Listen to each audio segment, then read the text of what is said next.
أعوذ بالله من الشيطان الرجيم. بسم الله الرحمن الرحيم. الحاقة ما الحاقة وما أدراك ما الحاقة كذبت ثمود وعاد بالقارعة فأما ثمود فأهلكوا بالطاغية وأما عاد فأهلكوا بريح صرصر عاتية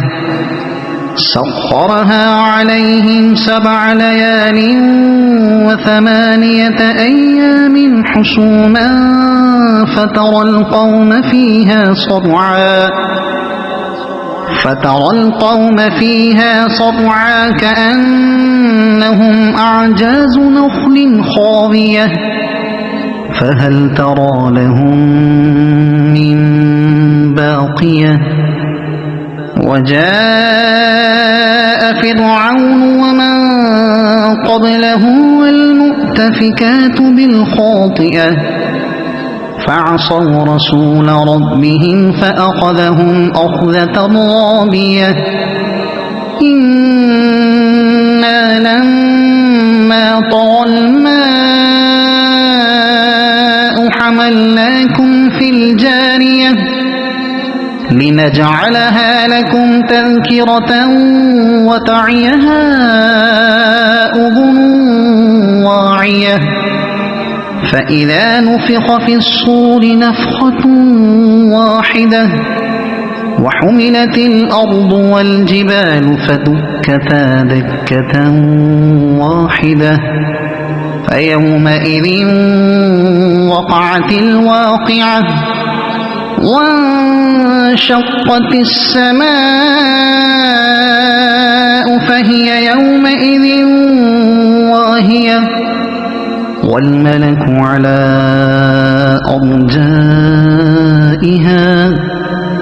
ويحمل عرش ربك فوقهم يومئذ 8 يومئذ تعرضون لا تخفى منكم خافية فأما من أوتي كتابه بيمينه فيقول هاؤم اقرءوا كتابيه إني ظننت أني ملاق حسابيه فهو في عيشة راضية في جنة عالية قطوفها دانية كلوا واشربوا هنيئا بما أسلفتم في الأيام الخالية وأما من أوتي كتابه بشماله فيقول يا ليتني لم أوت كتابيه ولم أدر ما حسابيه يا ليتها كانت القاضية ما أغنى عني ماليه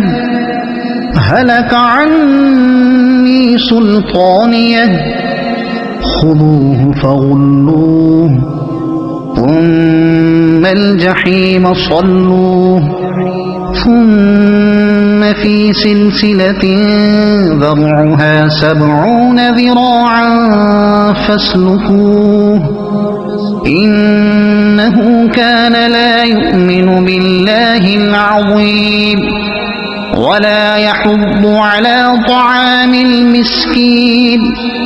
فليس له اليوم هاهنا حميم ولا طعام إلا من غسلين لا يأكله إلا الخاطئون فلا أقسم بما تبصرون وما لا تبصرون إنه لقول رسول كريم وما هو بقول شاعر قليلا ما تؤمنون ولا بقول كاهن قليلا ما تذكرون تنزيل من رب العالمين ولو تقول علينا بعض الأقاويل لأخذنا منه باليمين ثم لقطعنا منه الوتين فما منكم من أحد عنه حاجزين وإنه لتذكرة للمتقين وإنا لنعلم أن منكم مكذبين وإنه لحسرة على الكافرين وإنه لحق اليقين فسبح باسم ربك العظيم